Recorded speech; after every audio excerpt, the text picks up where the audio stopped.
Hey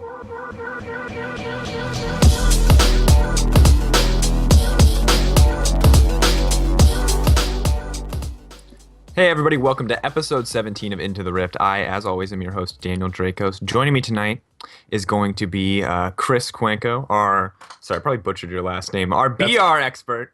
Yep. However you got it pronounce right, your last actually. name. So Okay, really? Okay, fine, yeah. all right. There you go. Kelsey Moser of LOL Esports, Chinese expert, the most known Chinese expert, I would say, here to inform us all about the ridiculous quantity of games that have been played over this last weekend. Some of which were casted, which was really cool, in English, that is. And then, of course, last but not least, Thomas Watts. Some of which were casted. Sorry. Last but not least, a long-standing guest, former host, and glad to see him back, Thomas Watts. Former host? Was I wrong? I think you hosted. Yeah, no, you're good. Right. I've hosted, I've produced, I've organized. I wear many hats. All right. Man of many hats, Thomas Watts. Okay. Thomas Hats. Thomas Hats. Hey, whatever. It's better than T-Money. I started with T-Money when you first came on the show. That's gonna stick whether I like it or not. So that's okay. Alrighty, so jumping right into it, I'd like to start by talking about CBLoL, which for those of you who don't know is the Brazilian league. We brought Chris on tonight to talk about it. So jumping into this, what did you expect from this tournament format? What did you expect from these teams, and how did it turn out?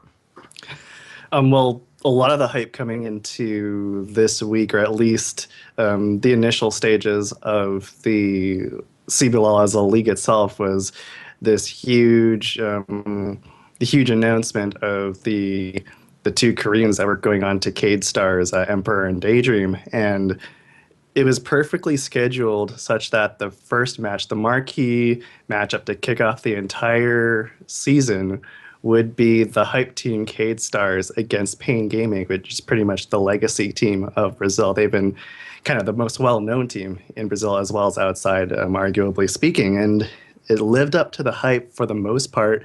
And Pain Gaming also with their own, I guess, announcements with their own roster shakeups and whatnot, having lost Lacti and Ale, their own Korean imports as well. They recruited BRTT, who used to play for Pain Gaming in Season 3 and made a return to the team. And they also imported Diode. I hope I don't butcher his name either, but he's also an import, but this time from Europe. So that was pretty much a new bot lane for the two of them, as well as for Pain Gaming. And they actually surprisingly went a 1-to-1 split. So that went pretty much against all expectations, because everyone thought that Cade Stars would be kind of like the dominant team. But Pain showed us a little bit of something that they can hang with some of the powerhouses in CBLoL as well.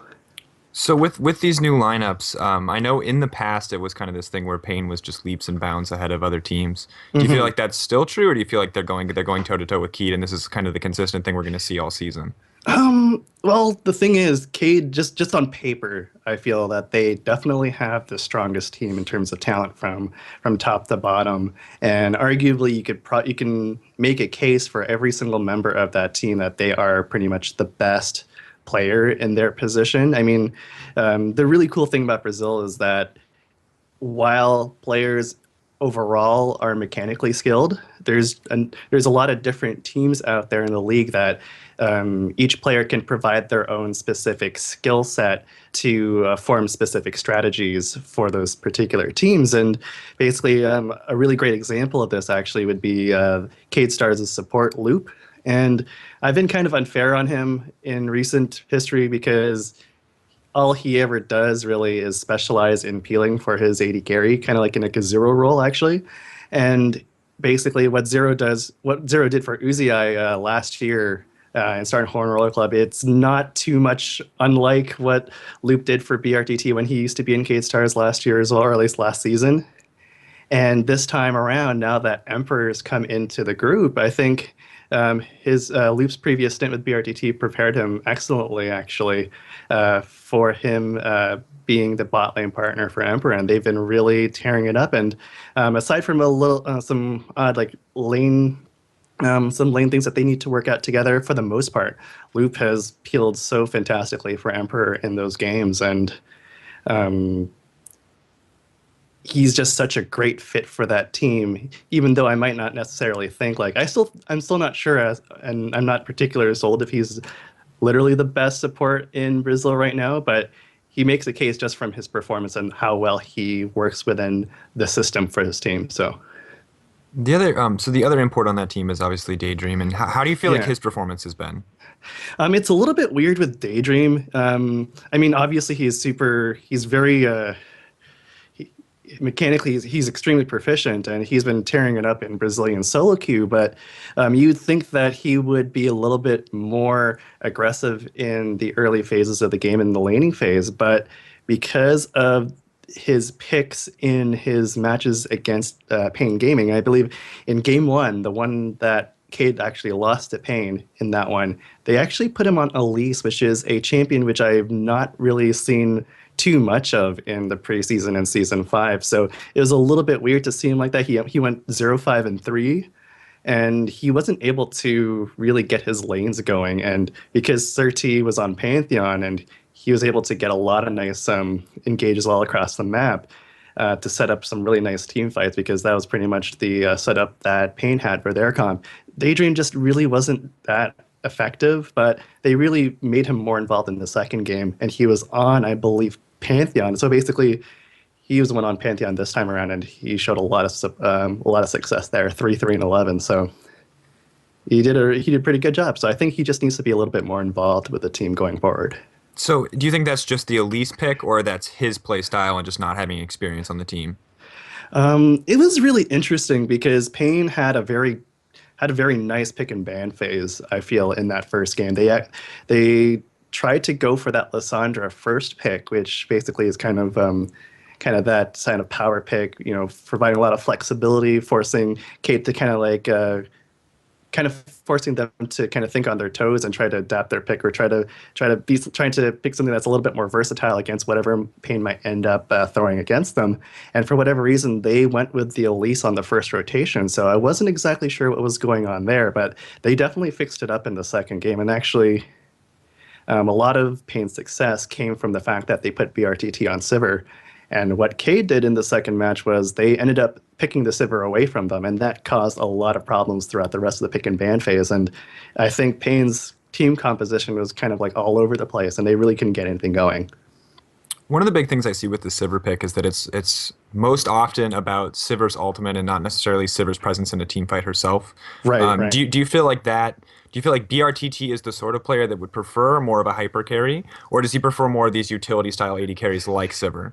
Well, the thing about BRTT is like he's been around the scene for a really long time, and I can't with good confidence particularly say definitively whether his skills have deteriorated over time or whatnot. I mean, there's a lot of kind of backlash against him over the course of the past couple of years. Like maybe the hype of BRTT being on Pain. Like the last time he was there, he was relied upon to be a huge threat for Pain Gaming. But similarly, it was kind of the same thing on Cade. But this time around, he's been left to kind of like a more utility role, such that Leko and Kami would be allowed to carry the rest of the team, and then BRTT would kind of be used in utility situations such as the Sivir engage, or even in other games when he was on Cade, he would be because he would use his strengths as a duelist to kind of split push as well. So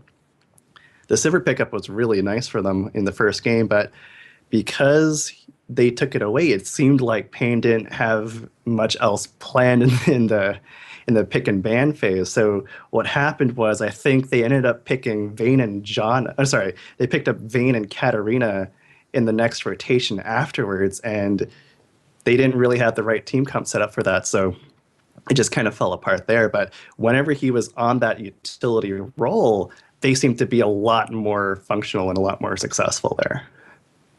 Okay, so the last question that I have for you about BR is about INTZ. And INTZ is a team that you and Emily both have gotten me really excited for. You kind of explained them as this group of challenger players, all very mechanically gifted, but maybe not with macro game knowledge. And then suddenly out of nowhere, they developed that macro game knowledge. So How did you feel about their first week? Obviously, I think they weren't against one of the best teams in BR, but they definitely did really well. Do you think they're going to stay at the top, or where do you expect them to, let's say, finish in the next couple weeks? It's weird because INTZ's games this weekend, it was like they didn't particularly need to use that recently developed macro strategy. I mean, as much as I've given credit to Kaboom, now called Kaboom Orange, for their success at Worlds and their run all leading all the way up there, they've been known mostly as being kind of like a momentum team. I mean, like over the course of a season, they'll peak at the right time and basically they'll adapt over the course of a long series and whatnot. So this best of two may not necessarily be as effective for them. They'll need to hang on there because right now they're using Digalera and Arion in the bottom lane, and that's actually not the roster that they're supposed to be using. I believe Essa and someone else may be coming in as soon as Essa is done with his suspension. So they're kind of hanging in there and trying to survive until the playoffs where they can make a serious push. But that said, I don't think that Kaboom Orange was too particularly concerning for them. They were pretty much just able to just run their usual game, just power laning and just putting a lot of pressure and just starving resources away from the other team as soon as they started taking towers and objectives. So that was pretty much what happened straightforwardly in both games. And it wasn't a great display of what they've picked up over the course of the preseason. Maybe when they go up against a more challenging team, like maybe if they go up against Cade or Pain or maybe even Jayob. Actually, Jayob in their series versus Kaboom Black, both of them showed some really interesting pick ban phases, and I'm pretty sure that that's going to be covered in the future. Hint, hint. But I think those two teams are definitely worth watching. And maybe if INTZ goes up against either of those two in the next couple of weeks, I don't remember the exact schedule and all the matchups off the top of my head. But if they're up against those two teams, they seem to be pretty good matchups for them to show what they can do on a macro map oriented scale. So. And when you say that's like the test for any team in this region would be to beat Yeah. teams like Keed and teams like Pain, like that's pretty much if you can't beat those teams, you're not going to finish in the top. It's really weird because CBLoL recently adopted, like this entire format is like a weird hybrid of the old LCS and OGN or old LCS and LPL where it would be it'd be like a regular season, but instead of just random matches being played every week, it would be a best of two. And it would be more like a round robin. So over the course of 7 weeks, all these teams are going to be playing each other in a best of two. But the thing is, like, it's still a point system and it's still a regular season. One of my weirdest gripes about a playoff format with a regular season is that as long as you're in, I guess it doesn't really matter unless you want to avoid certain teams. Like, there is no such thing as home side advantage or whatever you want to call it, unless there's really some serious evidence that one side, in terms of picks and bans, has a favorable matchup against the other side. So my point being is, like, yes, they'll try to do their best against a specific team or whatnot, but all that matters for all of these teams is that they just want to make it into the playoffs. Okay, and that makes a lot of sense. And it seems to Yeah. me like the one thing I will say that I like a lot about this a lot is that we're not doing the LCS format where it's, best of ones, because I really do think you get a lot better knowledge about how well a team is going to perform in a best of two kind Yeah. of situation. And I think it's a lot easier to tell who's on top if they can consistently beat teams in a best of two. Yeah, and it also just goes to show how some of these teams kind of adapt or how they kind of respond based on what they've seen in the previous game. Like the Cade Pain series was an excellent example of that, just simply because of Cade's adjustment to take the Sivir pick away from them, and that really saved their butt for the week too. Because I think if somehow BRTT was allowed to just function as kind of like a support role, I think Pain would have had another good game on their hands, and that would have been a lot more closer than what we expected. It's good to know. I'm excited to see BR moving forward, and definitely a region that I'm going to start keeping up with so I can gauge you a little bit more. And I did watch a lot of these games. And I mean, obviously, I think for anyone who's watching the show who wants to know what to watch in BR, it's pretty much any Pain Gaming set or any Keyed Stars. My personal favorite is INTZ or INTZ. I'm not sure exactly It's which one. INTZ. INTZ. If I said ints before, I definitely made a mistake. It's something that I need to kind of get used to. It's INTZ, but actually I'm from Canada, so I'm more used to saying INTZ. But we can just go for it from that. All right. There, All right. There's been wailing and gnashing of teeth in the back chat about your mispronunciation, Chris. You're in the doghouse with Emily. That's all I can Oh say. my goodness. Oh no. Oh my goodness, that's terrible. Well, What am I going to do? You corrected it before. Other than closed watch out BR. Other than watch more CBLoL, I guess I'll just be by myself and watch more BR stuff. But yeah. Right. Well, moving forward, I'd like to go over to China for a little bit. We obviously have Kelsey on tonight, so we'll talk about China. Normally I would ask you, and I would have a sheet of questions to keep you on track. But you voiced that you had stuff you wanted to talk about before we got going. Okay, so I'll start with one question, just because from watching the games, I felt like Snake was pretty good. Is Snake not good? Do I know nothing about China? Snake, I'm gonna say tentatively that Snake is not good. I still, obviously, in the China Talk, if you watched episode 28 where we ranked everyone, we put Snake in the bottom based on the fact that they pretty much did not do well at all in a lot of the preseason matches. They lost to Wii in Demacia Cup. They ended up beating them in WGT, but the thing about Snake is think that they have a very one-dimensional way that they win, which is, I guess in this case, they have their new jungler Beast and their top laner Flandra sort of working together. They had some success using Fansifan this year, and it was this weekend. It was kind of funny because Fansifan, or Crystal, I guess, he changed his name, is probably the weakest person on that team, but he is now number 2 in the MVP standing. Wait, but he's the weakest person. But from the games I saw, he was drawing consistent bans. So is that? Yeah, he's kind of a Fansifan. Okay. Crystal. You mean the I'm talking about the 80 carry. Crystal? Oh my gosh. Okay, I'm mixing up the players. Yeah. Flandra is the strongest person on that team, yeah. Okay, that would make sense then. The top laner, yeah. The top laner is the one who usually carries. But, yeah, I don't... And Raz could probably say a lot more about Snake, but they have a pretty one-dimensional split push style. I think the reason why it has effectiveness is because there aren't a whole lot of teams that play split push very consistently in China. I think that they will not do well at all, especially as they come up and have more matchups this week against a little bit tougher opponents. For example, they're against Edward Gaming, so that... Sorry, I can't even. Okay, anyway, yeah. Hopefully they'll do better than I think. Okay, so you're skeptical.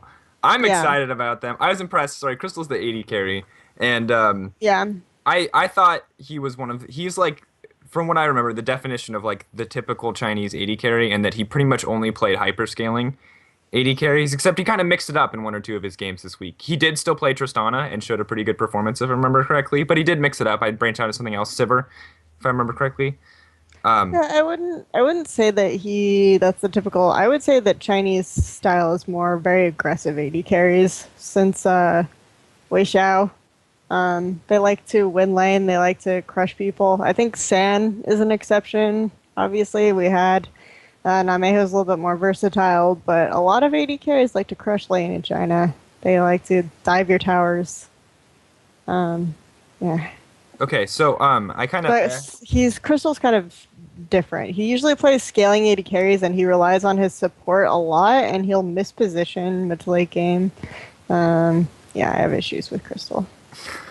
And it seems not willing to get on the Snake hype train despite my. I'm not. I'm sorry, I'm not on the Snake hype train. It's week 1. Like most of these results are. Watch them somehow win. That's not gonna happen. Anyway, if they somehow win, I'm the new Chinese expert. I'd like to. Because I watched 2 games of Snake, and boy did I learn a lot, and now I know everything about Snake. How do you feel about the new format?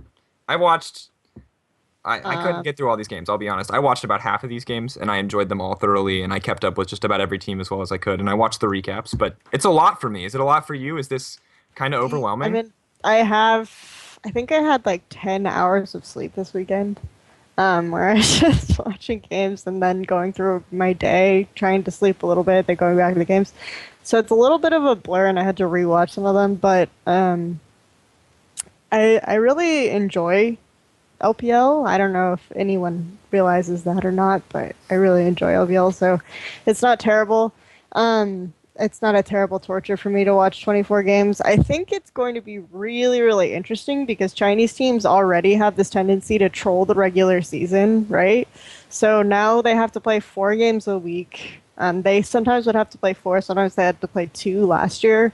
They have to play 4 games a week. There's a lot of games that they have to play, and there are a lot of teams that seem like definitively bottom of the barrel coming up from LSBL. Like last split there were only 2, and so as they get used to playing against some teams with less experience, they're going to be a lot easier matches. There's going to be a lot of trolling, and I think that actually could create some upsets where a team decides that they're kind of tired halfway through the season. They don't prepare as well for example, Ganti after they get their new mid laner or something, and then Ganti causes some upsets. Even Snake could cause some upsets. I don't know. But I think Snake beat World Elite. They already caused some upsets. I think we'll see some funny picks in LPL here and there. Okay. So one thing that we've talked about in the past, and both on the show and off the show, is Dade and M3, and is Dade going to show up? And one of the arguments you brought up before the show is that like these seasons are very long. So if you can go into a little bit about like the Chinese system, you mentioned that they like to troll in the regular season. Is this how it's always been as long as you've been watching LPL? Some teams are a little bit more tryhard than others. I would say that Edward Gaming, there used to always be a definitive difference between how Clearlove would play in the regular season and the playoffs. He would decide to jungle in the playoffs, I guess, but he tends to have a very low pressure early to mid game if he's not like putting up his best effort. I would say that Invictus Gaming especially used to be known for really, really strange picks from their mid laner, Zatai. Obviously, Zatai isn't playing anymore, but they would win by confusing people pretty much. Him and the jungler Illusion, who is now in LSPL, I guess, if you guys want to watch Young Glory. And this morning, I think Illusion had this terrible realization that his career might be over because he's just sitting there and his face was so depressed. But hey, I love LSPL. Everyone should watch LSPL. Besides Illusion and Zatai, there wasn't a whole lot of that, but they definitely had a lot more trollish games where they're not playing very seriously in the past. I think more teams can start to be like that, especially if we see this bottom half start to emerge and this top half start to emerge, and there's a lot of padding between the two, especially since historically LPL has had the least amount of seeds into playoffs relative to the size of their league. Well, not KR, I guess the ratio is the same because it's half and half.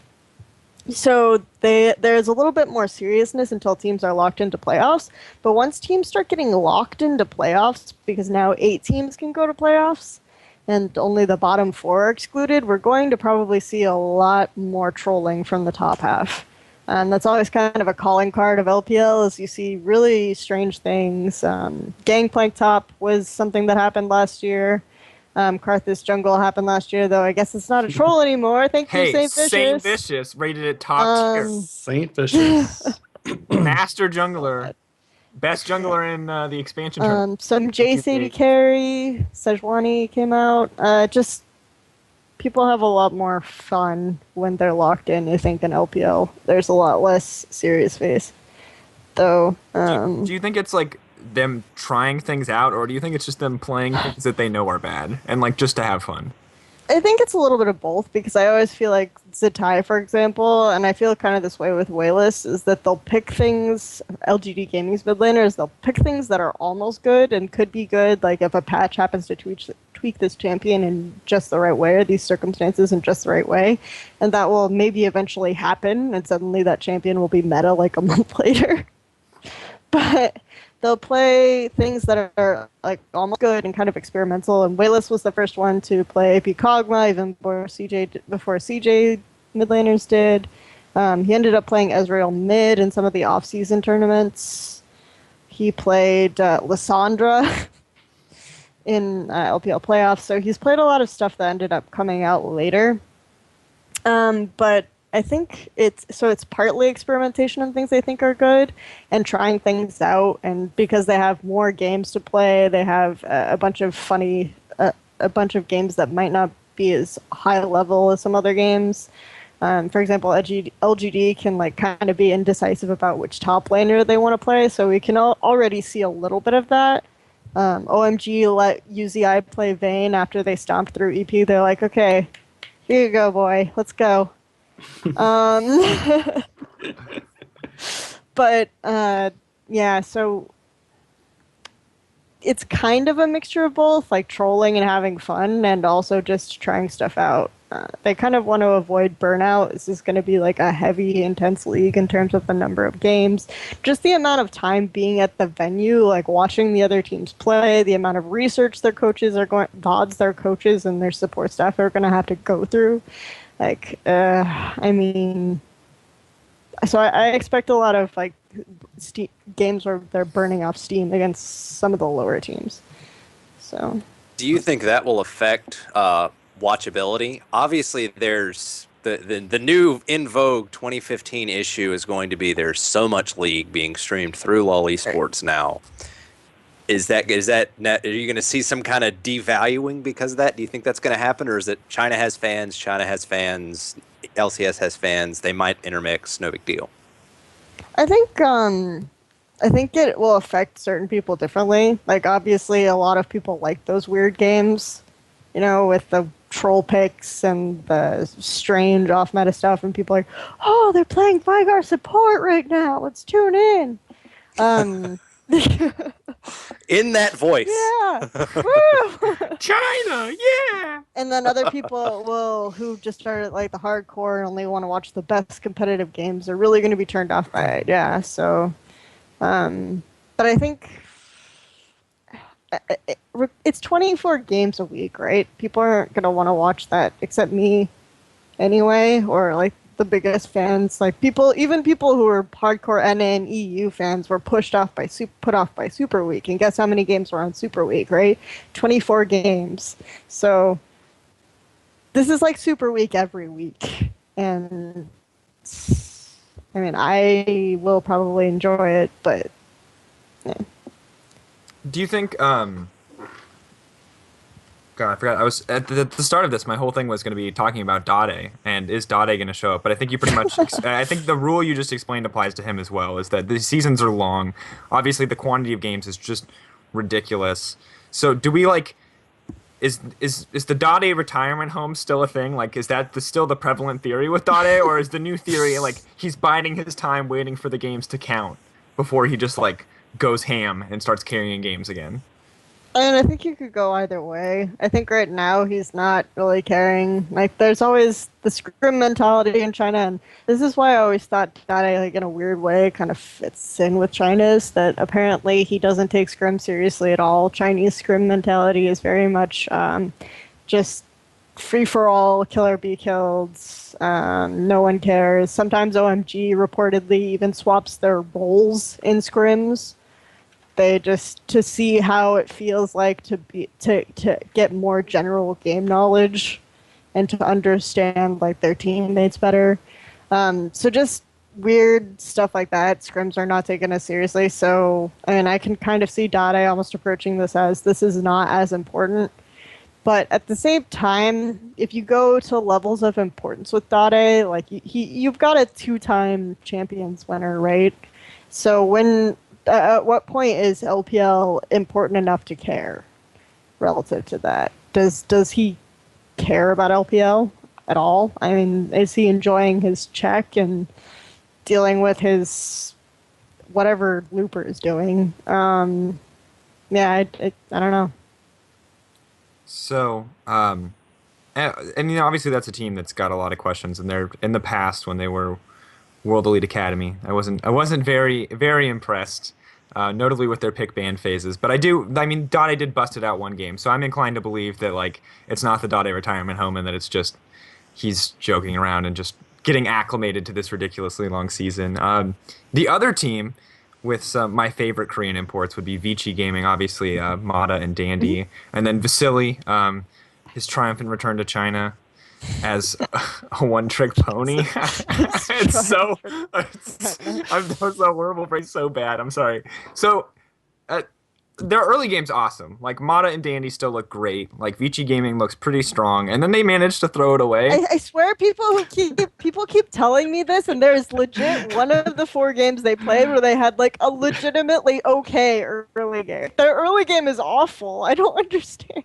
Maybe everyone is okay. So I watched like they watch like the first 10 minutes of the first game between OMG, and they're like, "Oh, Vici Gaming has a really good early game," but then they suck later. The second game against OMG, legit like 70 CS behind in almost every lane, I guess, except top because Carry almost keeps up with Go Going, and then like Go Going is 6k gold ahead, and then because OMG, excuse me, is 6k gold ahead, and then because they keep picking these stupid fights and BG is able to turn them on them, they put OMG behind, and OMG only wins because they take this stupid Baron, and Vici Gaming let them have every single dragon in the game. Like, and then against Edward Gaming, they did not have good early games. The only time you could say that they had good early games was when like Hatong surprisingly got solo kills on Pawn, which you can say, okay, maybe Hatong is underrated, but that's like a Syndra versus Jace matchup, and if Pawn is being dumb, then obviously he's gonna get wrecked. So I mean, but at the same time, like Deft and Mouse were Deft, who traditionally like gives up kills in lane. Deft and Mouse were like diving the ceiling and killing him repeatedly. Carry and Koro were pretty even. Dandy, like, you can't really blame Dandy for a lack of pressure when all of his lanes are losing generally, so, and there's not much you can say about that.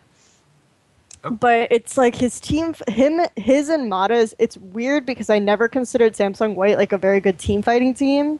They always were the snowball ahead ridiculously team, but then his like sense of the team fight is, I think, Dandy's and Mata's sense of the team fight seems to be and Carry's engagements seem to be like what pulls them back in a little bit. So yeah, that's my rant about why I don't understand that they think the BG has like a decent early game statement. Okay. Okay, now that's fine. So Carry's initiations, and then obviously you said Mata and Dandy's ability to team fight functionally and read team fights appropriately. So is there anything else this team has been doing okay too, and Vasily can play Tristana. Vasily can play.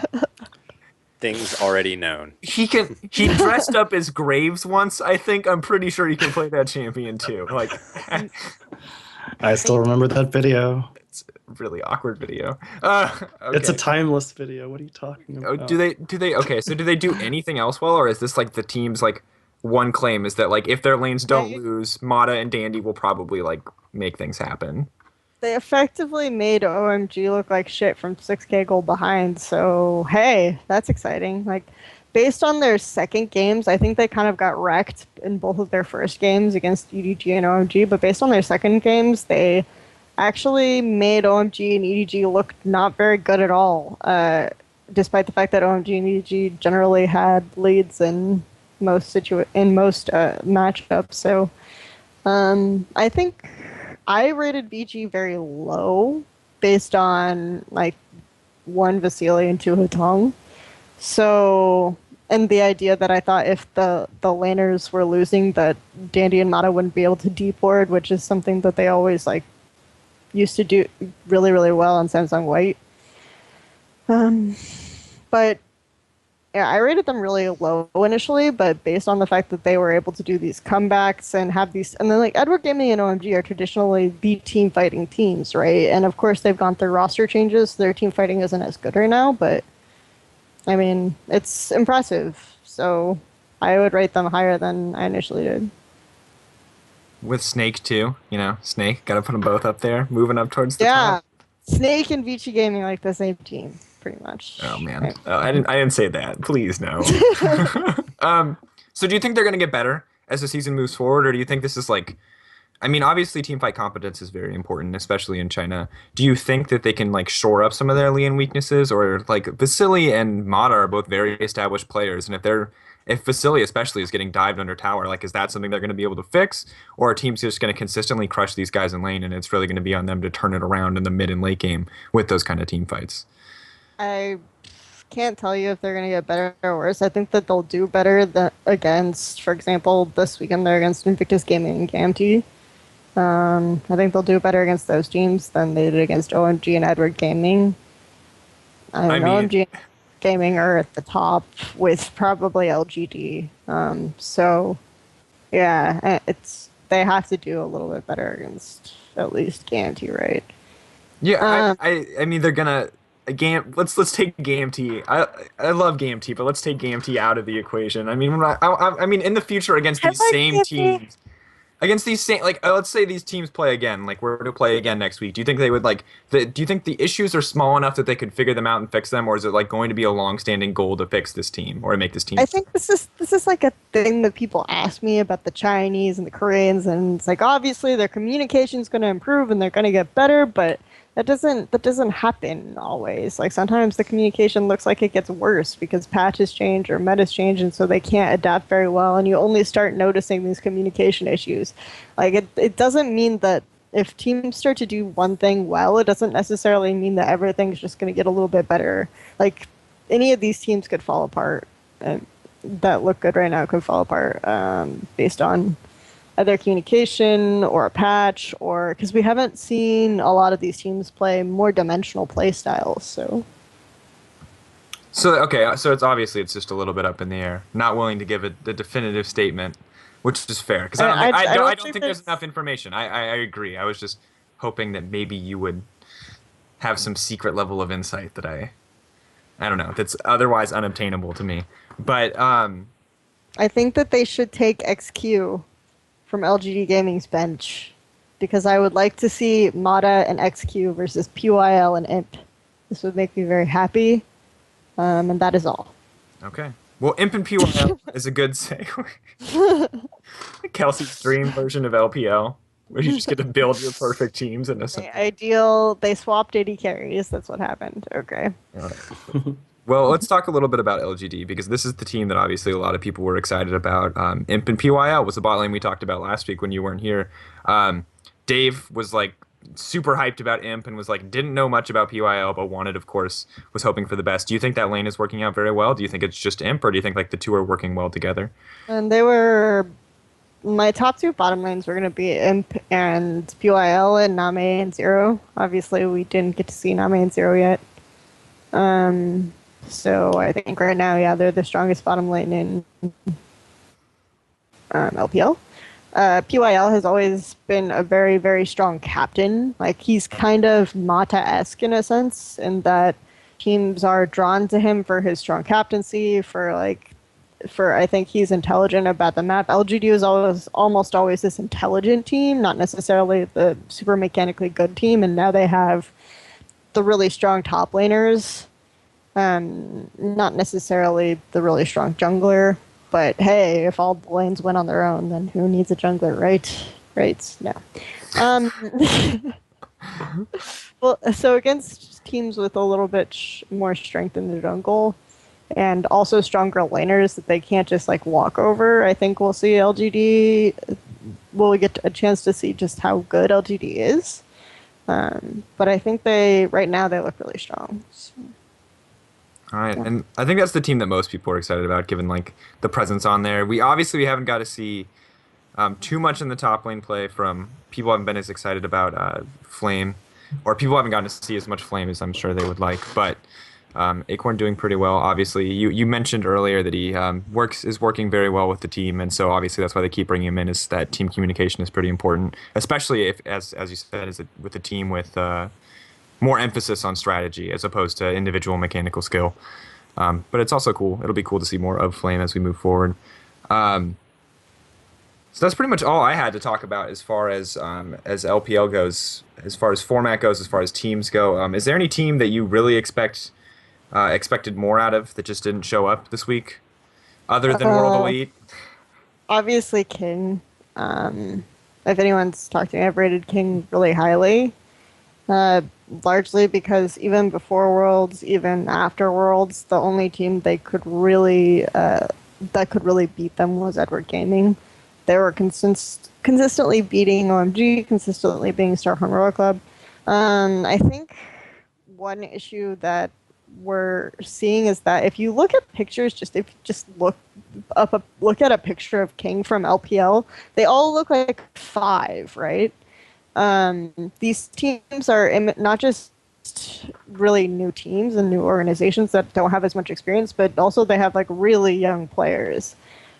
It's the age difference between the teams that have been in LPL and the LSPL teams is kind of terrifying. I don't know why I'm laughing. No, Um, I mean, it's fair. I was but excited for King, so we this was did find, surprising for me too. yeah, and I think that we'll get to, hopefully they do better this weekend. They're against Energy Pacemaker and Snake. Ooh.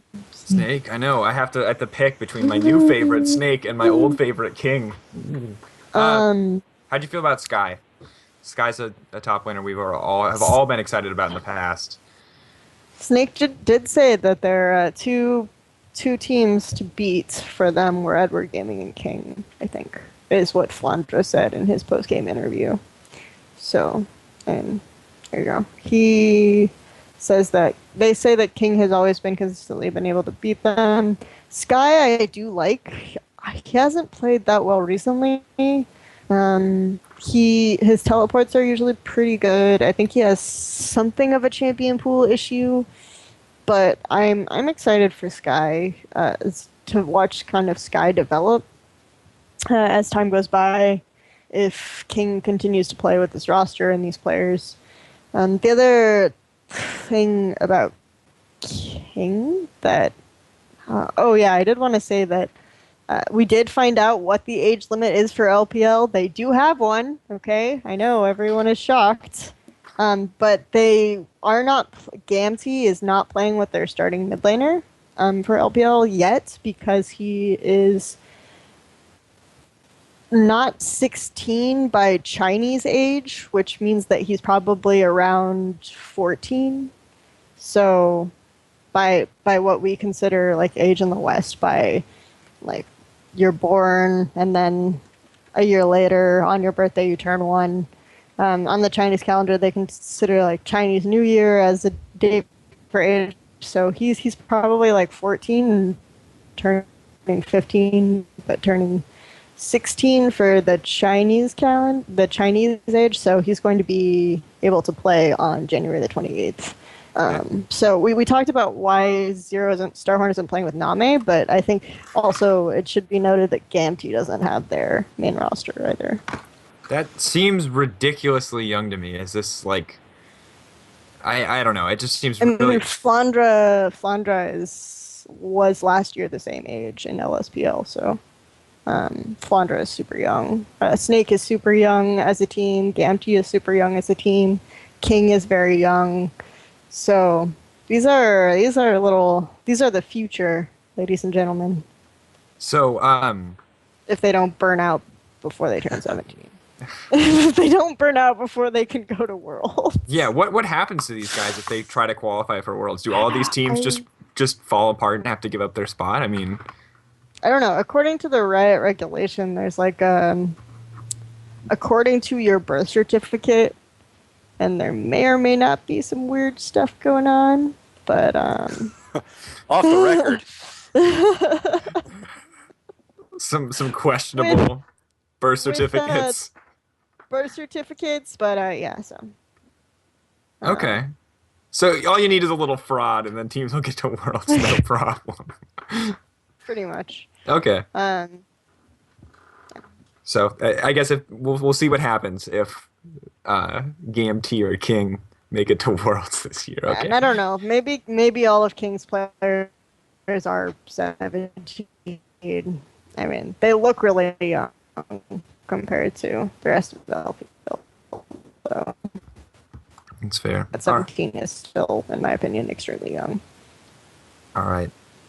Now, I'd like to move on to KR because it's the one league I feel like all of us can communicate and talk about. No matter where you're from or how much league you've been able to watch or how experienced you are, you always have an opinion on Korean League, right? Because we all love it because it's the best. Sorry, Kelsey. I'm sorry. I feel bad saying that. I feel like I should always say China's the best when you're on. So the first thing I want to talk about as far as KR goes is SKT. I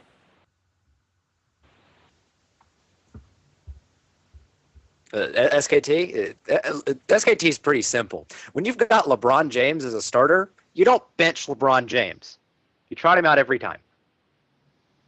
Yeah, it's like, well, for me, they really love Xerath.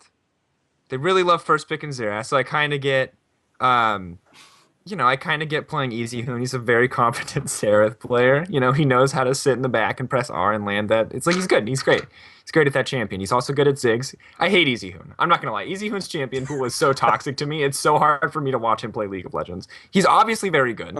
Obviously, like a very competent mid laner. And if Faker didn't exist, I would not be surprised to see him, on a Korean team as a starting mid laner. But like you said, like Faker is god of League of Legends. He is the best player we've ever seen, and they're not starting him. And normally, like this wouldn't even bother me if they still had Impact as their top laner. But Marin is so aggressive and relies so heavily on Faker pushing out lanes and creating pressure for him to be able to do what he wants to do that this just appears to be putting the team behind, like at multiple stages of the game. Obviously, they can come back and do some pretty impressive things, but they lost to CJ Entus. Well, and CJ that Entus is 2-0, Well, a lot of teams lost to CJ Yeah. Entus. My Najin team lost to CJ Entus, so it's hard to say whether it's because SKT is bad, not bad, but SKT is kind of like missing out on some opportunities, or whether Najin's missing out on opportunities. Notably speaking, both of these teams, they benched some of their star players in some of those games, like not putting Oki in that game against CJ Entus. I feel was a huge disservice to yeah pretty much. Yeah, I think that's fair.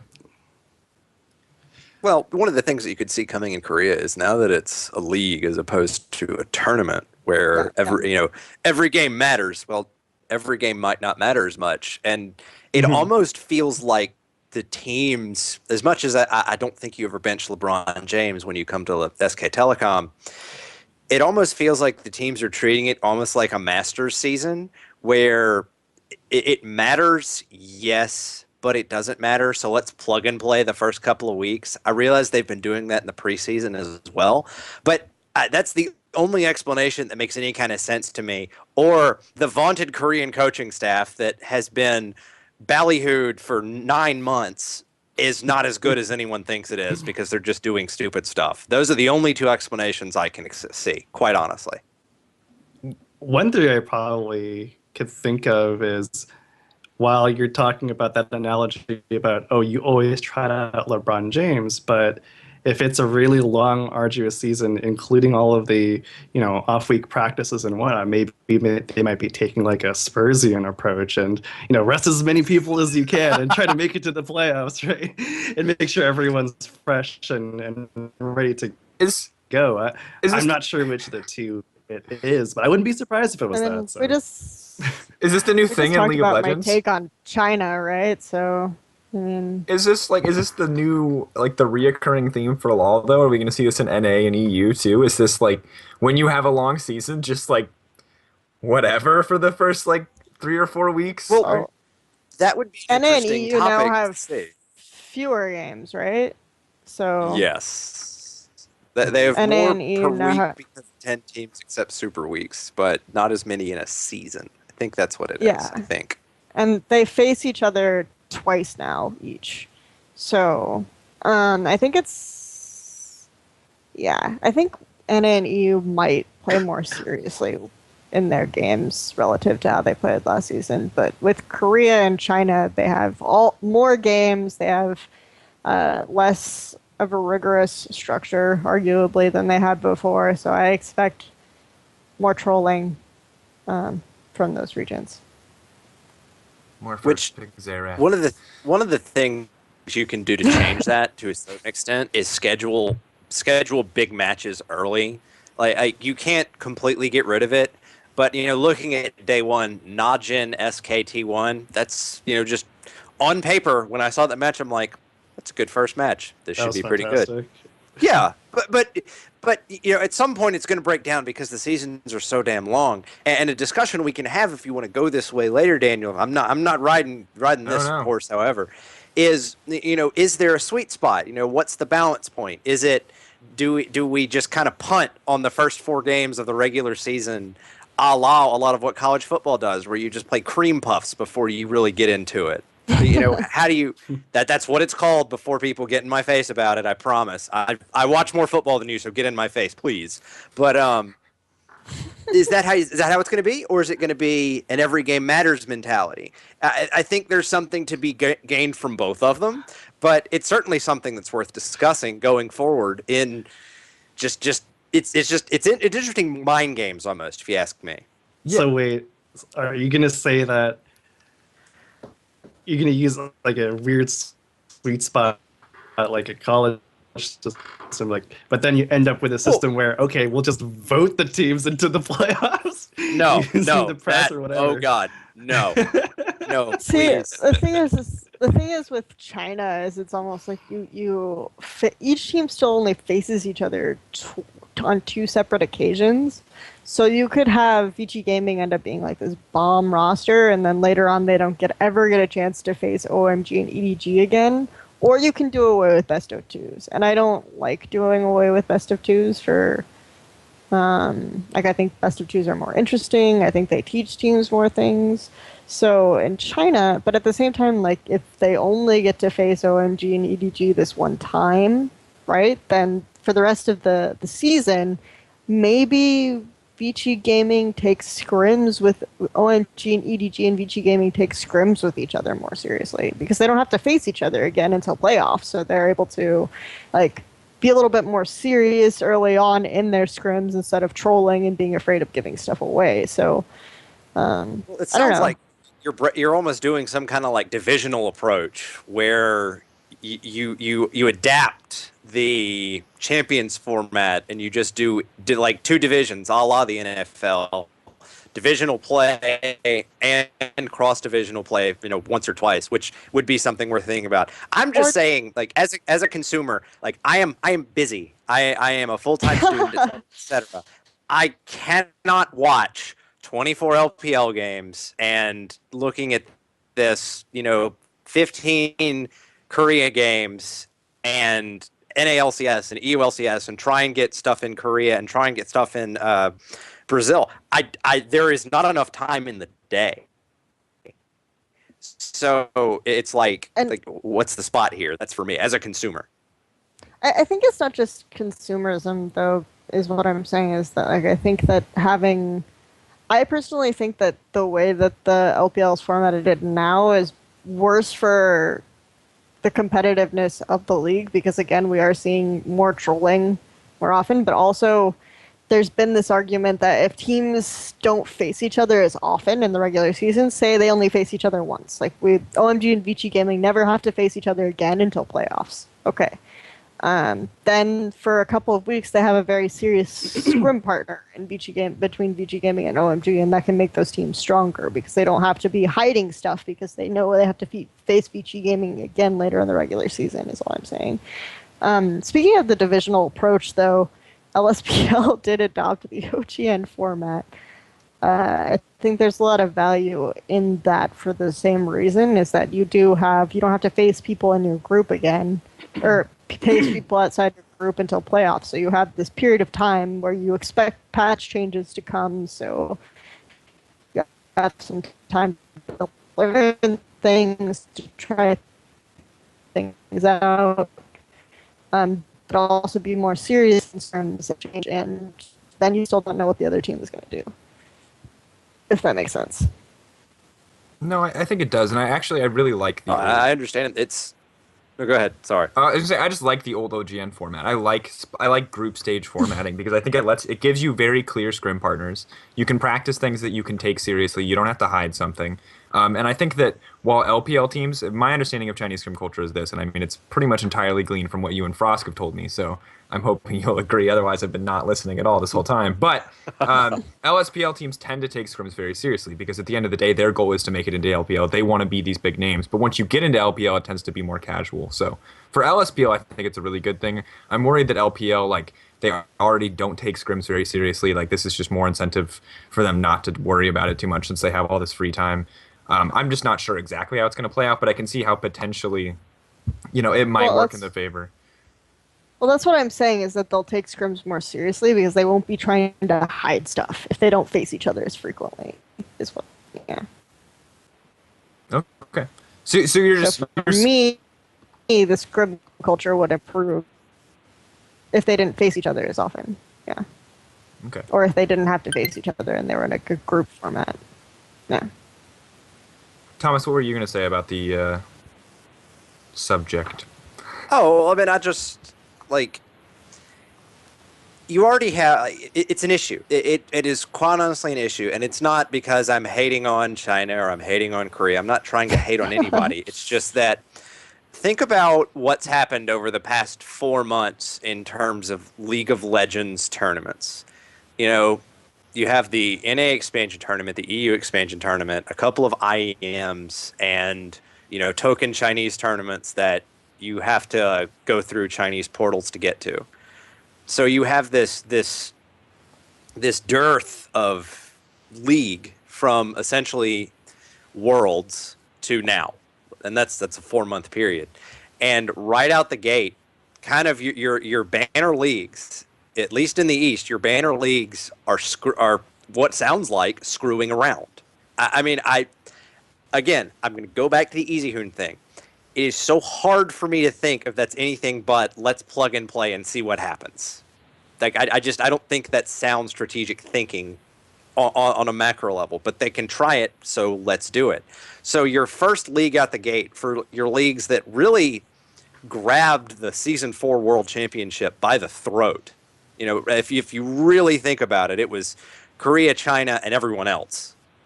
And so your banner leagues are screwing around when they're supposed to be at their most popular, when everyone's hungry for league and they're doing this. That doesn't sound like a formula just on the surface in terms of marketability and sustainability, buzzwords that you'll hear thousands of times. That doesn't sound like something that Riot Anywhere wants. So I guess that's my thing. It sounds like a problem. Now, is it something where we're kind of counting our chickens before they hatch? Yeah. The new Korea format is the grand total of 2 weeks old.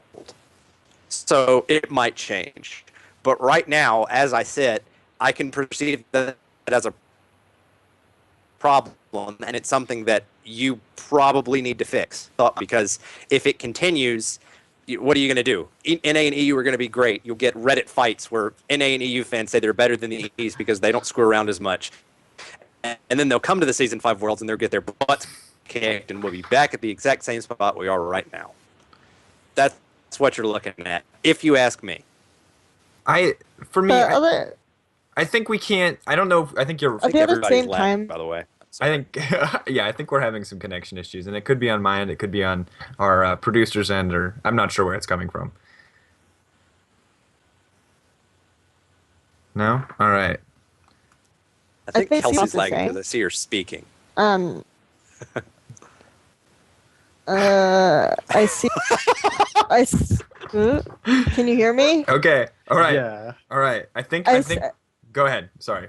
I see what Thomas is saying, but at the same time, like, if you're marketing to a more casual esports watcher who wants to see something cool or funny, like, for example, I broke down the games that happened this week by, funniest game,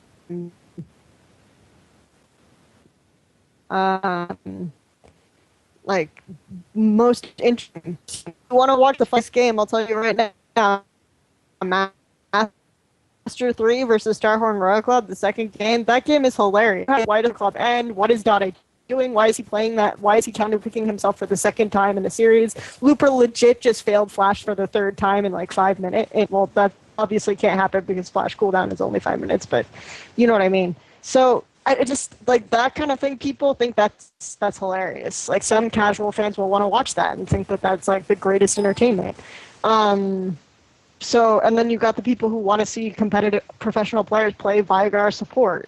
So I mean, there are two sides to the coin of the marketing issue. And of course, if we are talking about an English-speaking audience, NA and EU seeming more competitive is ideal because, I mean, then people will want to watch more NA and EU, right? So I don't know. Yeah, I could see that side of it for sure. I just look at it and I'm like, the Eastern leagues are screwing around, and those are your flagships from my perspective. But I see what you're saying. My thing is it's like I think time is going to tell whether or not that's exactly what's happening here. But most importantly, I want to say that the SKT trying things out in the first week wasn't, especially versus Najin, I didn't think it was a huge deal because they were trying out new compositions, they were trying out a new strategy, they were trying that sort of skirmish strategy where you run the Sivir, where you run the Annie, like you run these weird picks for SKT. They first picked that Xerath for Faker, they first picked it again for Easy Hoon. I think it's okay to me to try out new strategies, but I think that if at a certain point something has to give, you know, like if this is a first couple of weeks thing where you want to try something out, that's fine. If this continues throughout the whole season into like the last 3 weeks when the games start to really matter, the last 4 weeks, whatever, then as a spectator, I'll start to lose interest because I love these teams and I'm really excited about Samsung despite the fact that they totally suck right now. I'm kind of excited about CJ. Not sure if they're winning because they're good or because these other teams, like we've talked about, might be screwing around. But it's really hard for me to get excited about that if I don't think that even the bad team that I enjoy as Samsung is taking these games seriously. So I can see it's dangerous. It's really it's bad for League as a whole if this is the trend we're going to start to seeing as casual games. Not so much for China. I don't think, mostly because I think the China viewership in China alone is enough to sustain that scene indefinitely. But I think for NA people, especially because this is like the second season that we've had LPL broadcast in English, and obviously now Riot is doing it. If they see these games as not serious, they're going to lose interest quickly, I imagine. But then again, like I enjoy competitive games, and a lot of people do enjoy those fun kind of silly games, like you mentioned. What did the Riot LPL stream cap out on in viewers? Does anyone know offhand like what it hit? I'm just curious. A little more than 60,000, I think, was peak numbers. So that's not bad considering the time, and it's a third of what you'd get on a big LCS day. But that's again time zone dependent. Yeah, and I think the other thing is it was.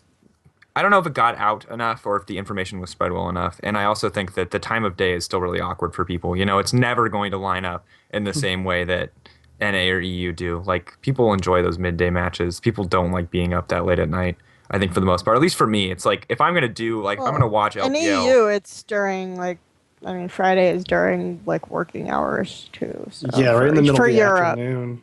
Yeah, for Europe, so...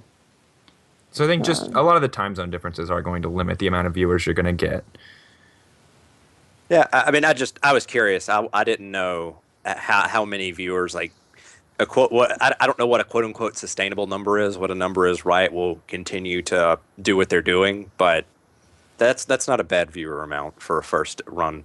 And considering all the heck that Riot got in the preceding 24-ish hours because of their I'm going to say interesting. I'm going to be kind and say interesting decisions regarding how they wanted to broadcast both OGN and LPL on the same day.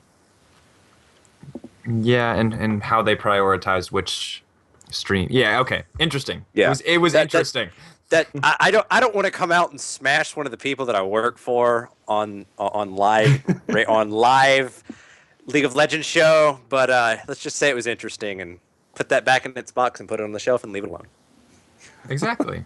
All right, let's so seriousness aside, the GE Tigers are doing well. Now China, Korea. China, Represent. The China-Korea Tigers. China Korea. More China Korea. You can find China Korea everywhere. Let's go. Okay, now let's pump the brakes on this one. They swept Samsung Galaxy, who everyone They're admits good, is Thomas. They're good. Yeah, Stop okay. it. Bliss They is team good. fight. I like their team fighting. That's why I like them. I like teams that team fight. I also like Jin I have no problem with GE Tigers. It's not a bad team. It's just they're getting all this hype because they're 3-0, and I'm like, oh, they're 3-0 and blah blah blah blah. And I'm like, okay, who have they beaten? They've beaten Incredible Miracles, Samsung Galaxy, and Jin Air. Are you saying they're the snake of champions? Why is this okay? You see the softball I just lost at you, Kelsey? That was it. No, I think there's something we said that it's like when you play a team like. How is it going to look when you play a team that's got a couple of wins under their belt that you know when they're on their game can be devastating? Like there are questions surrounding both the IM will forever have questions around it, but Jin Air, okay, congratulations, Jin Air, you had a decent season last year and now everything changed, so what's it matter? You know, they have talent, obviously, but they've never been able to put it together. Chaser's got an MVP twice. I mean, Jin Air's got... Never mind. That's why I said they have talent. It's just, like they've never been able to break through to that old CJ Blaze, SK Telecom T1K, Samsung Galaxy blue-white level. And until they shake that perception, that's what it's going to be. Now, if they go out and they run the table and this GE Tiger for them, that's going to look extraordinarily impressive. But I'm not suddenly on the GE Tiger bandwagon because they've beaten probably the two worst teams in Korea right now and a Jin Air team where I'm like, have potential, haven't shown it yet, holding off. That's how I feel about GE Tigers. It's hard this early in any season. Obviously, KR has had 2 weeks, whereas most every other region, or most every other Eastern region, and of course BR has only had 1. But I always get... For me, it's the GE Tigers did well in the preseason as well, which is why I'm inclined to believe that they might be doing well in the season overall. They're not going to finish first. Absolutely not. There's no way. And also, I mean, maybe SKT will play Easy Hoon for the rest of the season, and then they'll come out on top. But that's pretty much the only circumstance. When that happens. Why do you hate Easy Hoon? Zigs. I hate Zigs. I have just one word. Faker is pretty much the worst thing to happen to him. Then you would hate Edward Gaming in spring of 2014. I'm just telling you that I remember that. It was miserable.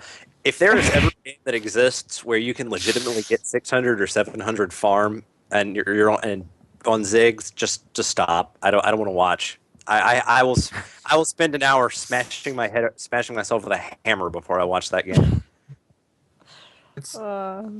So in one of the games, in one of the KR games, like ended up going to 55 minutes, and I think it was one of the Samsung, or well, for the life of me, I can't remember one of the games, and they were talking, and basically what the discussion being had was with these 5 dragon buffs in the new game sense, games can't go that long. Someone's gonna get to 5 dragons and they're gonna end the game because 5 dragon buff is absurdly powerful. Which was what I'm hoping will forever keep Ziggs out of the meta. You're never gonna be able to stall that long. But the first time a Ziggs gets a 5 buff Dragon Steel, like a 5th buff Dragon Steel, oh god, you'll never hear the end of it. He's gonna one. Yeah, but that means they're not going to be turtling on Ziggs though if they get the 5 buff Dragon. So that's fair. They're actually going to be doing something in that case. Yeah, please don't let teams have 5 dragons for free. It's super not good. I'm just saying. Next level strategy. We've seen this way too much, I think, so far in almost every region. Let's go. Yeah, no, I agree. I agree that it's really surprising that teams are getting 5 dragon buffs ever. Like, ever. And it happens all the time. And it's kind of crazy to me. And it'll be like 5 dragons, and then the enemy team might have like 1 or 2 or none. And it's really weird. I think to a certain degree that's just because people aren't doing a very good job of contesting that as an objective, and I think a lot of teams are having trouble transitioning their focus onto Dragon in the mid to late game. Because up until this season, Dragon was literally relevant for the first 20 minutes and then just not a factor. It was like a bonus objective you could take. And also the other thing is like the first Dragon is really good, and it's good that both teams really want the first Dragon, but then the second and third Dragon, like the big benefit you get from that is not as good as like having 5 dragons. So you go from like, maybe I'll contest that and give it up to suddenly this is really important. So Well, I can see that. I'd even argue that the first, third, and fifth are the only ones that matter because tower damage and minion damage are just totally irrelevant to me. But movement speed, damage buff, and Movement of course, speed is pretty good, especially if you're playing against a team with like a Janna or a Sivir on it. You Yeah, want that. You want that movement speed for I sure. like the fourth and the fifth dragon actually. I don't know. all right. That seems to be when teams start like to melt things, melt towers. Like melting the towers sometimes.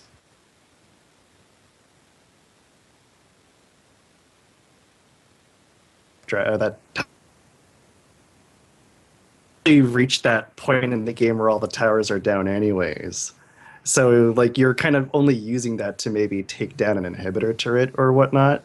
But it feels like Riot, their message is if you're having trouble with the inhibitor turret, you're just gonna take Baron and then just do a ridiculous power siege or something like that. At least that's what the message is coming across from their communications with the player base. And this is what happened with like the OMG Vici game where I talked about a little bit earlier, where OMG ended up being like 6k down at the end, but they got like every single dragon, but because they had that fourth dragon and they were behind, they ended up being behind, they could just like mow through the turrets and end the game off one fight because they had those dragons. So I don't know. So remember that the dragon buffs were swapped, so that the second buff is actually turret damage and the fourth buff is minion damage. So the second, but that still helps like go through the minions. No, agreed, and it's very relevant, especially if you're behind, because I mean, obviously, wave clear is very important in any circumstance. Suddenly happened, so. So pretty much the last KR question I have for us for this evening is Ambition a good jungler? From what we've seen, I mean, CJ's been doing well. Ambition's, I would say, out jungled Watch in those games. Well, wow. A lot of people can out jungle Watch, so you better just that doesn't really say okay, best jungler in the world. He's like arguably the definition of mediocrity when it comes to jungler, but Ambition is awful. Has in the past consistently been bad, you know, like as a mid laner. As a mid laner, he was overshadowed by this Dade and Faker guy. I mean, Ambition, I don't know. Blaze had a lot of issues that were not just Ambition, so. It was Flame Prison all along, boys. It was Flame Prison all along. And Space is good now, too. There's a lot, like, these things are hurting my head. Like, everything I know about Space is out the window. All the AD carries left, and now Space is good. All the mid laners, all the junglers left, and now... all that junglers left, and now Ambition is good. So it's kind of true. It's weird though because yes, CJ is 2-0 and whatnot, but in their victories, I don't feel like they weren't particularly convincing. I mean, they hit a point in that deciding game, or I guess game 2, I'm not sure which of the two, where they had the 5 dragon buff, but then they couldn't set up their siege properly, and then they got engaged upon by Najin, and they lost whatever momentum that they had, and it was just really strange to see that happen. I think they're still kind of trying to figure out how to win games, and maybe they're just not used to being in a winning situation or something like that, but they need to get used to that and learn how to close games out. Yeah, I think they still have a lot of weaknesses. Do you think they would have been able to beat Najin if OQ had played? It's really weird because I have no idea as to why they would take OQ out in the first place, but it seems to me that the way CJ is setting up their games is like, okay, let's just make sure that Space isn't a detriment to the team throughout the first part of the game. And I guess maybe one of the reasons why they may have switched to Zephyr, I think it's a really interesting dichotomy of OQ Zephyr, because OQ is he's that kind of AD carry where you kind of want to just park in a lane and then let him get him a couple items before he starts making a lot of those plays or starts looking really good in team fights. Whereas I guess Zephyr maybe for all all the flack that fans and spectators have given him for kind of his kind of just overall just solid play. I think he kind of stepped it up at Worlds where he showed a little bit more aggression in the lane. I'm not sure whether or not that's because of the level of competition or whatnot, but maybe they actually did replace Oki with Zephyr for that matchup against Space so that they can actually apply a little bit of pressure on him. But I guess that sort of move maybe didn't work out for the betterment of that team. But I don't know, I'll probably have to look over that game again, but Okay. it's strange. So, assuming CJ Entis can beat all of the other teams as well, or can stand a chance against all the other teams as well, does anybody in this cast imagine them finishing like third? Like, is that a reasonable spot for them? Is there any chance that CJ could finish third in KR?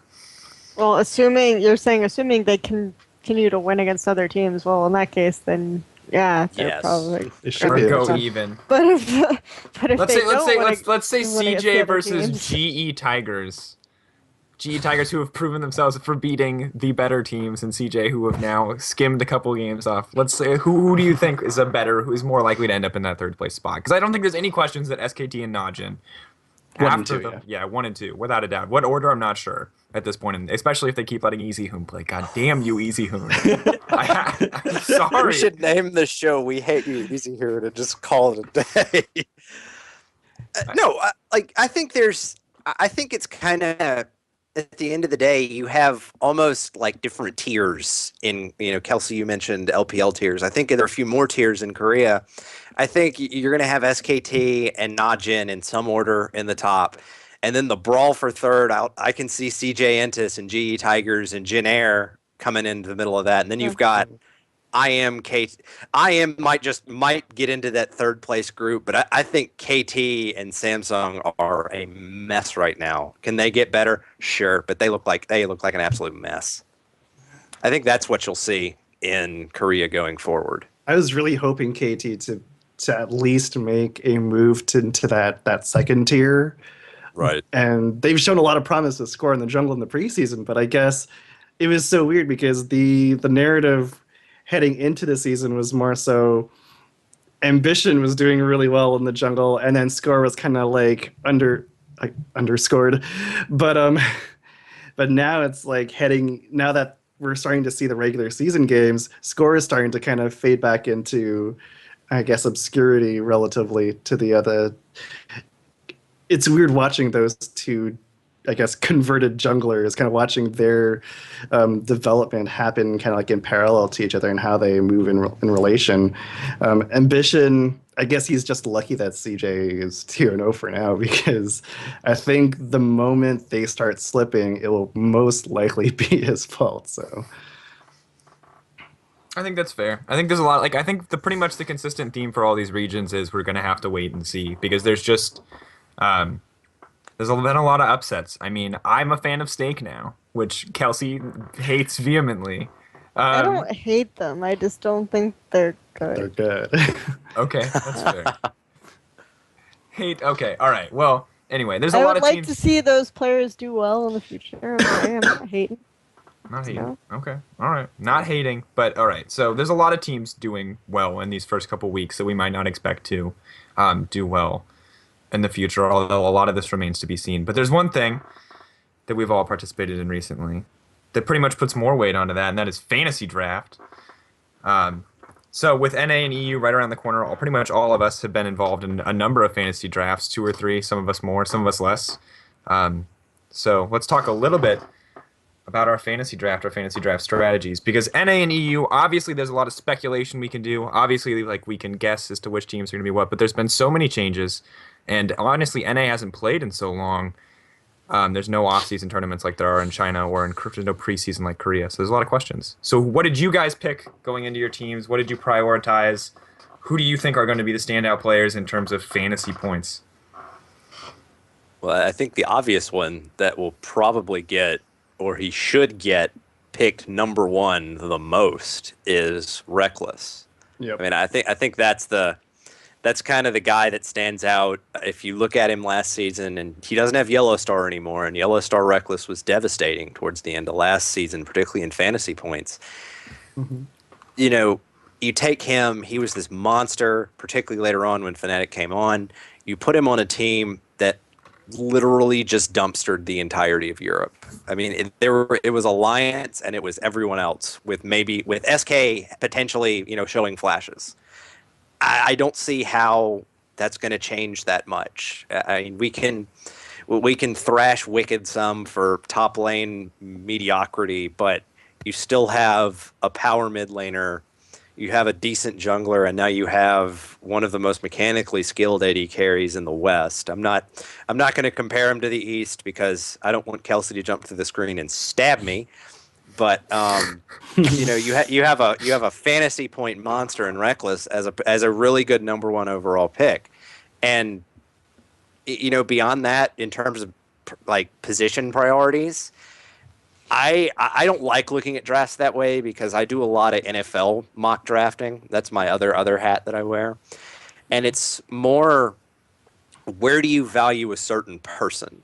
Like, I personally, I published something about this on LoL Esports. I think Power of Evil is someone where the mid laner for Unicorns of Love, I gave him a 5th round grade, something in that range. And you would think that's a little bit low because the last time we saw Power of Evil, he was taking Bjergsen to school. I mean, he was one of the big reasons that UOL upset TSM. But that's all you've seen with him. Like I have him set there because in one tournament he did great. Congratulations. Watch did great in one tournament, and Najin White Shield went to Worlds because of it. Otherwise, Watch has been, well, Watch. So I think the big important thing is think about where you're going to pick and why. Like set your board. I physically wrote down, you know, this guy, or typed out because writing is for sillies, but I physically typed out, I have this person as a 1st round pick. Okay, he's gone, and I don't have the next jungler until the 4th round, so I'll grab a second AD carry as a flex. You know, those are the kind of decisions you need to be able to make. Like, the best drafters, and this is in any sport. Like, this isn't just fantasy. This is NFL fantasy. Hell, you can do it in baseball, but fantasy baseball is insane. So don't ask me about that. It's weird. Yes. Before we get off the tangent on that, I'm just saying. Yeah.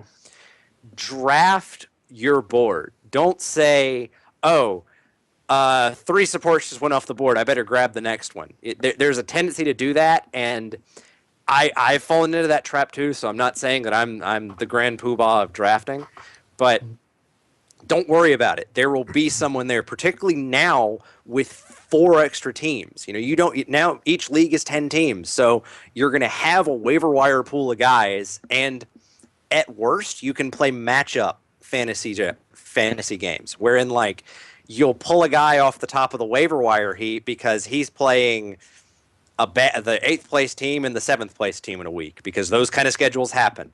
That's a good spot start, and you might not have had to draft the guy. So it's really weird though, because I was just going through some of the UI for LOL Fantasy, and I'm not even sure if a waiver priority system even exists. It seems like it's just first come, first serve. You have to be watching the game's first come, first serve. I've been begging for waivers, but no one has listened to the lowly freelancer. Oh my goodness, yeah. but just be aware that with the 10 teams, you know, biggest things I can say about it, set your board, be aware that there will be some extras, so if you have a bad pick or you reach somewhere, it's not catastrophic, because last year, if you reach for somebody, like, great example, you double lift towards the end as CLG spun itself apart. If he was your 1st or 2nd round pick, you were probably done. Yep. Like, you were probably just done. But with these extra players, you can save it as long as you keep an eye on it. If you just set it and forget it, you're not going to win anyway, so it doesn't matter. But if you're actively involved in watching the free agent pool, you can win. Yeah. That's one way to micromanage your way to fantasy victory. And having played a number of other fantasy sports leagues myself, mostly for me, I've done hockey, football, and basketball. Baseball, I kind of gave up halfway through my first mock draft. But when it comes to those, what is this? no, I'm not even gonna go there. But the general strategy that I usually take is, and an observation that I've noticed, is that the majority of your points is going to come through your first, 2 or 3 picks. So you need to make sure that you've researched at least the top projected maybe 20 to 30, I suppose. And then based on the availability of position and the amount of points that they provide from a projected point standpoint, you just got to decide like what kind of positions are you going to draft within your first 3 rounds. And for me, the approach that I took was I'm either going to go AD carry, and then a mid, or I'm going to go AD carry, mid, AD carry, because no matter what happens, those top 3 players that I pick will end up in either 2 my spots and the flex, or no matter, one of them is going to end up being in my flex position anyways. And due to the nature of the game this year, it seems like the trend is towards putting all the kills onto the mid and AD carries. I'm not like, the top is like a wild card, and I'm not even sure what's going to happen there, but it seems like the general gist of what everyone wants to pick. I think you're fairly safe in securing a top lane if you pick it somewhere between the 4th and 6th round. So that is, but other than that is so much more complex than my draft strategy. My draft strategy was like, I was like, okay, this is why Chris and I win. Yeah, I was like, I'm gonna actually, I lost to an auto draft, but that's I always lose. I always lose to auto draft. Thomas has beat me with auto drafting, so. Yeah, like you could talk all you want about like what works and what not, or what doesn't, but you're always gonna lose to an auto drafter. That's like usually the rule of fantasy. Someone's gonna abandon their team. Oh, someone's girlfriend is gonna beat you in an auto draft, and you're like, wait, or something like that. I just like auto drafters because then they can mock you for losing to them, but if they don't win, then they can just say, "Oh, I auto drafted." It's like not taking a game seriously. Like, yeah, I didn't win, I just didn't take it seriously. And then when you win, yeah, I hate that too. In any competitive sport, I hate when you can. I hate that's the casual player. Like, oh, I just don't. Hey, auto drafters. Don't auto draft, folks. Pick random players yourself. Well, okay. I would support auto drafting if once again the UI offered some sort of functionality to set your own priority picks, so that as soon as the draft rolls around, it would just pick based on that list rather than the list that they provide for you. And I don't know. I guess having played so much fantasy, I feel for the second straight year quite underwhelmed at what the UI has to offer this time around. So it's right. Come on, please. This is fantasy we're talking about. There are some fantasy junkies business out there. This is serious LPL, business. Let's go. Oh god, fantasy. There's too many players. Awesome, that would be great. Like if fantasy LPL would be awesome. I laugh at the person who first picks Dade. I think it was Fion who said like I want to play fantasy LPL so I can draft Imp and Flame and all these, and then Kelsey will beat me with people I've never heard of. So I was just gonna draft Samsung White. That was gonna draft just the whole Samsung White team. See if they can take China for a spin. Yeah, that would be my strategy. I'm not gonna get the band back together. Exactly. My strategy in fantasy. My strategy in fantasy is usually I go for not the team, but the judge how good the team they're on is, because it doesn't matter if it's like the best AD carry in the league if he's going to be on a losing team, because he'll probably die a lot. So that's like the only thing I will add, is that I think that's really important. I think a lot of it might change. That's one of the big things that's different about League of Legends from drafting anything else, is that like if we get a fat patch here in the new future and suddenly all the kills are going to the top laner, like your whole draft strategy is out the window. Because I think Chris is right in the sense that like mid laners and marksmen or AD carries are all you want to be grabbing, because that is where all of the kills and assists go. Like those people continuously finish with fantastic KDAs, but it would be interesting to see if we had a sudden shift or sudden change in the jungle. I doubt we'll see one big enough to do this, especially now that Season 5 is pretty much already underway, but I would be curious to see if like suddenly the jungle becomes a lot more centric role and suddenly has a lot more influence on the map. But I highly doubt it at this stage. Yeah. Junglers are, like, I guess, given the current pool of who's popular right now, they seem pretty fragile unless you build them extremely initiation role. You might get a bit of an inflated death rate depending on the. So you can have, like, when picking your jungler, you need to find someone who's high kill count if they're going to be because there's not, because it's not very, the jungle meta right now doesn't feel too tanky to me at the moment, and the fact that there's just so much emphasis on assassin and kind of double burst compositions and whatnot happening right now, I'm pretty scared to draft a jungler too high up in the draft, and so I kind of leave it to whoever's available at the time. Or Alright. you can switch out whatever junglers happen to be against the teams that are really bad at banning if they can get Rek'Sai. Exactly. The one carry jungler. I think actually jungler might be one of those matchup dependent ones where you can actually pick a backup and then just do like just have a rotation based on who they're going to be up against for sure. It feels to me that the team. Can I hear everyone? Is everyone? Yeah. I got Okay, you.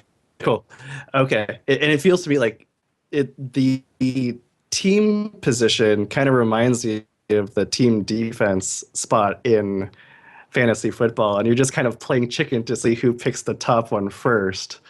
Because right now, like, I think Elements still has the advantage in terms of the tiers, like that tier of success in EU right now. It kind of like Elements and I guess C9 to a specific extent, but more so Elements. Who's going to sacrifice their pick to get that team and then completely throw off the entire draft if they end up picking it in like the third or fourth round, and then everyone's going to start picking teams because they're in a huge rush. It's really funny to see how certain drafts roll out like that. I think I saw in one of my drafts someone picked up Elements in, I believe, the third round, and that completely messed everything up, like going down the road.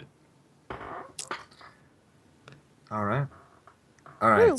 So there you guys have it. That is our fantasy draft portion of the show for anyone who wanted fantasy draft advice. Obviously, if you want information, do not come to me about fantasy draft. But Thomas and Chris are looking pretty strong as far as their fantasy draft strategy. Even Kelsey has a little bit more of a foothold on what's going on than I do, which is pretty impressive. Lose to auto drafts. Just That's pretty much how draft- it goes. Yeah. Just draft all the Asian players, right? That's the strategy, right? That's That's the winner. what we wanted you to say, pretty much. Koreans. Draft all the Chinese players. That's what we wanted to hear. Every Winner, single chicken Korean dinner. is a sleeper right now, I think, at this point. Seraph's got to make it back. Do we Team mean draft. they're sleepers and that they're sleeper picks, or that they might actually fall asleep during the match? Oh, goodness. This Maybe a is little an bit of important both. distinction. We do have Ryu in the Both. ULCS now, so Oh, man. I was so mad that's that tough. I had someone picked Ryu right before me, and I was actually very upset. So that is actually a valid point. All right, guys. I think that's going to do it for episode 17 of Into the Rift. I've been your host. Obviously, follow all of this lovely panel. Kelsey, I think you have a bit of news as far as China Talk things go. Yeah, so there's going to be a better announcement soon. I haven't exactly decided how I'm going to make the announcement, but we are moving the China Talk channel to twitch.tv/CLBC. It's up ready to go. We're going to have a lot more Chinese-related content and coverage to go with the LPL broadcast for people wanting to get into it. We're going to have a showdown every day that goes live right before the broadcast. That will talk a little bit about that night's matches, what you want to watch, what to expect from there, and some of the storylines. But then this weekend, we are going to have China Talk on Sunday at the normal time, but we'll have a special guest. So that's all I'm going to say for now. Woo! Okay, awesome. So tease. new Sounds Twitch great. channel. Be sure to check it out. We'll make sure, Kelsey, I'm sure we'll post it and make it an official announcement soon, so you'll be able to follow it. Check it out. Get all your Chinese content from all of the China Talk staff, and I'm sure many more people. I would highly encourage checking out China Talk this weekend. It is an excellent guest lined up, and you'll get to find out who it is soon. Anyone else want to give any shout outs before we take off? No? All right, that's going to do it for the show. Everybody make sure to follow at Paravine Network at Twitter, as well as all these panelists, and check out Paravine.com for all the latest League of Legends news and content. We'll see you guys next week. See ya.